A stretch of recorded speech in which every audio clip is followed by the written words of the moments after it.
By the name of Allah, the most gracious, the most merciful, greeting to all of my colleagues who are following the Research School for Medical Professionals, and really it's my great pleasure to be with you today. This lecture is about the literature review. Just do you remember the lecture 1? Do you remember the major disciplines that we told you that you have to know to start medical research? Yes, you have to know about medical research, you have to know about statistics, and also the last discipline is you have to know about how to write your paper. So, and then in lecture 2 we spoke about how to convey your data to a research. So do you remember the research map, the pre-research and research and post-research? So do you remember the first point? What is the starting point of on research? Yes, research area, exactly. And what is the last point? Yes, submitting your article into a scientific journal. So we started just from the first point, which is how to getting a research area. What is the next step after getting a research area? Yes, literature review, our concern today and our lecture today. Really we are doing things like literature review in our daily life, but you don't pay attention to. So for example, if you go to buy a shirt or simple things like shoes, what you are doing first? Usually we have a look around, see all the items and see the different qualities, different prices, different colors, and then finally we decide. Exactly, if you go to buy a car, for example, you have to have a look around to different car dealers, compare all the items, and finally you have to choose. So is it necessarily every time to buy the items? No. How many times did you go to buy things and you didn't? Exactly. So this is the area of literature review. You have to have a look first on what have been written, what have been published before in your topic of interest.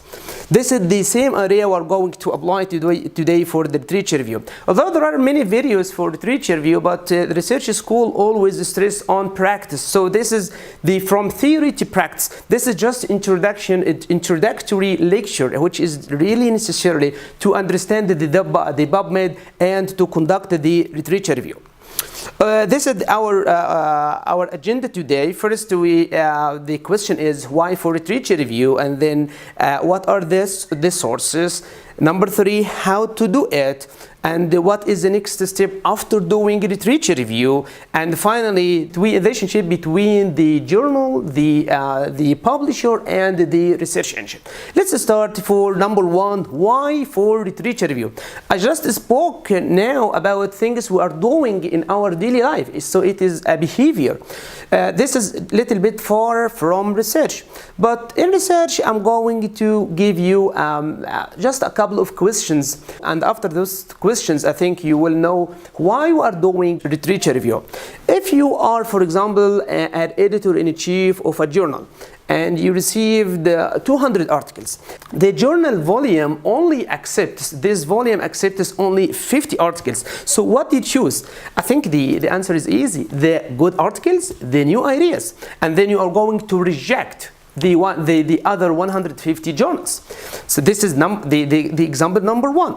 Example number 2, if you are one of the reviewer of the journal and you receive the many articles, and you are expert in the field, and you know that there are many systematic reviews, meta-analysis, many articles have been done in this topic of interest. So what do you think? What the reply could be to the journal? I think also, the answer is easy. You will reply like this topic of research doesn't have a priority because there are many the systematic reviews, many meta-analysis have been done in this interest. So this is the idea. So we strongly recommend doing a strong literature review before conducting a research. This is the number 1 topic.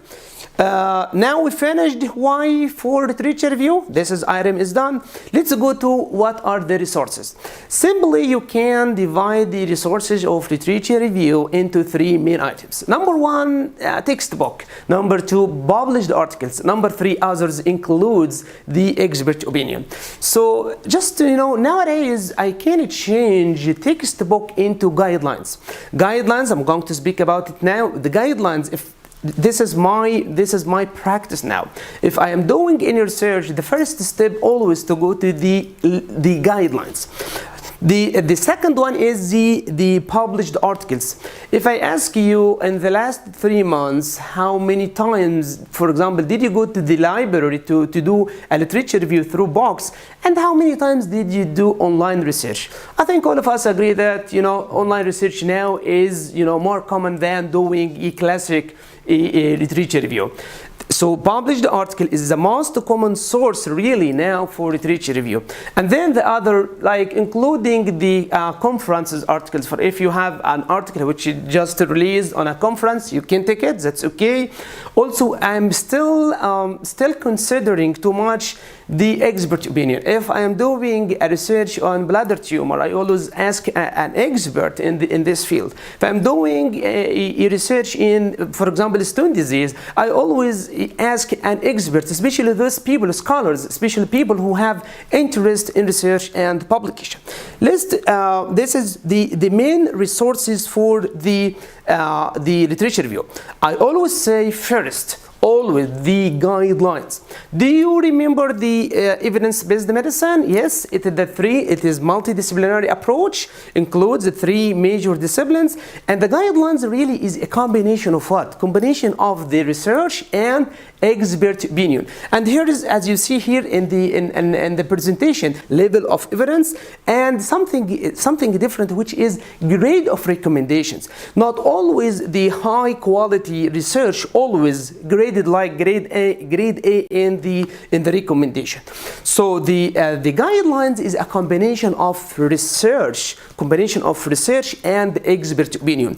So here, as you see, I think also it is the same in all the specialties. We have in neurology, my specialty, the European guidelines of urology. I always have a look first on the guidelines to decide if I will proceed for this area of publication or not. As you see here, there are 3 main grade of recommendations: grade A, which is the top, and the grade C, which is the bottom. And if you see your topic of research on grade C, it seems that it is a good area and there is no strong evidence about this topic. However, grade A means there are many strong evidence for this topic of interest. Just I wanted to stop here on the guidelines, because really the orientation about the guidelines is extremely important really. Just here the European guidelines of urology, just I'm going to, as I said to you, the guidelines is a combination of what?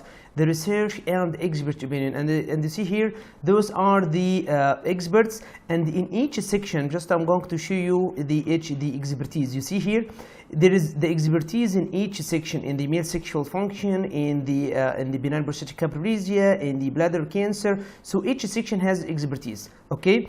It is important also for you to know the level of evidence. You see here, this is the pyramid of the research. The top of the pyramid is meta-analysis, of which, you know, it comes from the randomized clinical trials. We give it level A or level 1A. And the bottom of the pyramid is the grade 4, which it comes from the expert opinion. Okay, so and then something named the grade of recommendations. The grade of recommendation is simply a combination of the research and the expert opinion.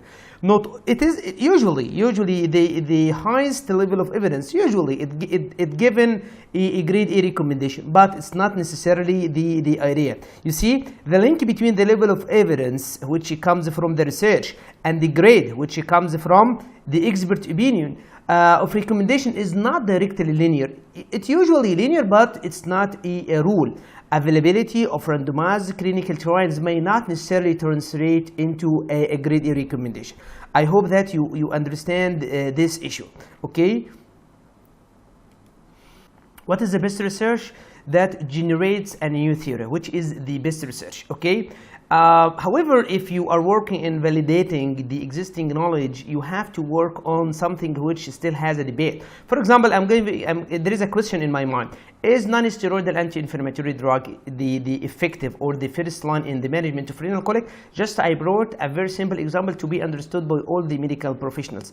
And then immediately, as I said to you, now I have an idea for research. What is the second step? Is doing literature review. I prefer, I always, as I said to you, prefer the guidelines. It is simply, it is a collection, or it is a previous done a literature review. So here the literature review, you see all of those references, all of them are relevant. So why not to use the guidelines is the first source of the literature review. I said to you, I put a question in my mind now. And then I went to the guidelines, and then you can read now, non-steroidal anti-inflammatory drugs are effective in patients with acute stone colic. And here is the reference from number 3 to number 6. Number 3 here to number 6. Those are the references. And if you wanted to open them, you can explore them now. Just to come here, recommendation for analgesia during the renal colic. First choice, start with non-steroidal anti-inflammatory drugs, whatever it is. Here, given a grade A recommendation, level of evidence 1B. And you can see that, what do you think? If I'm going to conduct a research on the non-steroidal anti-inflammatory drug, what do you think? It is already here. It is a guidelines. It is grade A. It comes from level of evidence number 1. Okay, so it is extremely difficult if you do a research on this topic, okay, which is already on the guideline, takes grade A and it comes from level 1 evidence, either 1A or 1B, to be accepted in the literature. So the first step is change this area. Don't do any further research on this area. Okay, again, the guidelines may shorten the time, may save a lot of work, may save a lot of time, may save a lot of effort in doing unnecessary research. If you go to the guidelines and if you found that your idea of research written as a grade A recommendation and the level of evidence comes from level A evidence, please don't do research on this topic. We finished the why for literature review, what are the sources, how to do it. It's really difficult to teach you now on this level how to write a literature review, but later on we have a lecture on how to write a research proposal, how to write your manuscript for publication, and if you learn how to write a manuscript that includes the introduction, that includes the discussions, those items have a strong literature review. And if you learn how to write a research proposal, you will learn how to write the literature review. Writing itself takes time, you know. If you read too much, if you read and you read, and if you read and read and read, you can write and write. But here in this concise short lecture, I'm going to teach you the roadmap, the items that you have to know to conduct your literature review. Okay, so simply this is a puzzle. My daughters Jasmine and Lena have many puzzles, and when I'm teaching, I think about, okay, why not to just take this example in teaching puzzle. So puzzle has many pieces, and if I say to my daughter, arrange this puzzle, she will bring all the items, the pieces of the puzzle to have finally a shape. There are many puzzles for a zebra and the birds and different animals, and this is the idea, the same idea. On going to literature review, we are looking forward only on relevant articles. We are not looking for any articles. Literature review is very rich. There are many articles, millions of articles, but you have to focus on the relevant. Relevant means that has a relation to your topic of interest. It's like a puzzle, collecting the pieces to make to make the shape. And then here, after you collecting the puzzle, you have two possibilities. The possibility number one is if you find the shape of the puzzle is complete, it's not the good area of research. There is no missing parts, there is no gaps. However, if you see the picture, the puzzle has a defect, has a gap, this is the area of interest, and your area of interest has to be in this gap.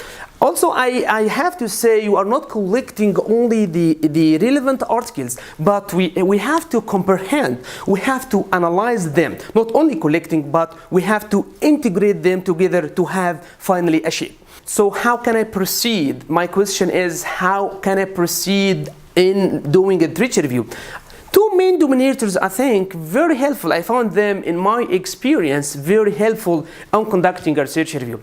The item number one, or dominator number one, is how many articles, the number. And that's the item number 2, how far this topic of interest has been addressed before. Okay, and you know, based on those 2 denominators, we have 4 possibilities.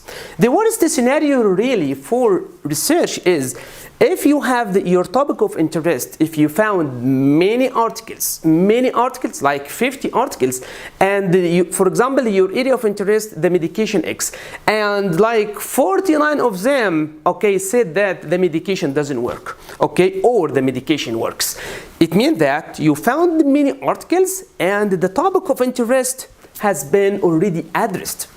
This is the worst scenario. This is the top of the table here. And if you found the scenario like this, stop. Don't go further. I still remember Dr. Ahmed Shakir, the editor of the Journal of Urology, Arab Journal of Urology, the man who taught us research. He always say, spending 2 weeks in a library doing a literature review is better than wasting 2 years in unjustified research. Okay, stop. You are the only one who have to take the decision. The best scenario of research, if you didn't find a lot of numbers, if you found only a little number, like 5 numbers, 10 number, and still the matter is debatable. It means that 5 articles said the medication works, the other 5 articles said the medication doesn't work. Here is, I can go further to limit the debate. This is a gap. There is a conflict. We're always working on the conflicts, always working in controversy in the literature review. And there are other two possibilities, in between. You found little articles, and the topic still has been addressed. So this is something very helpful in deciding for in the literature review how to go further. Now I'm going to just keep hands-on. I'm just going to show you some of the articles that have debate on the literature review. I prepared all of those for the teaching courses. I have two research proposals really, but because really we don't write a lot of dissertation, so we don't expect to write a long research literature review. So that's enough. Just I'm going to show you a few things here. The research proposal. This is the research proposal, the form of the Minister of Health, which is quite similar to many research proposals.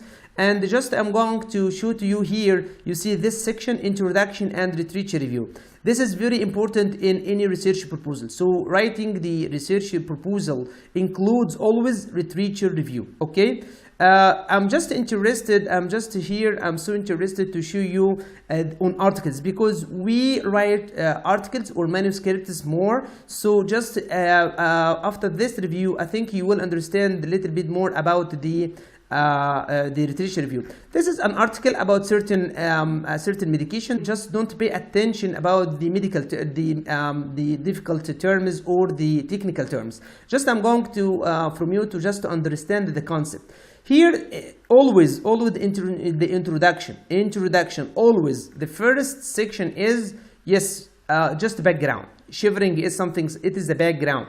And the middle part is literature review. And the last part is the aim of the study. Always the good introduction has 3 components. If you go to the middle part, which is the literature review, just to see here, many medications have been tried to prevent or reduce shivering, but the ideal one hasn't been determined yet. We tried such and such and such, and each one has its reference. Those all of them were tried in the literature, and then few studies have been done to evaluate the efficacy of such and such and such.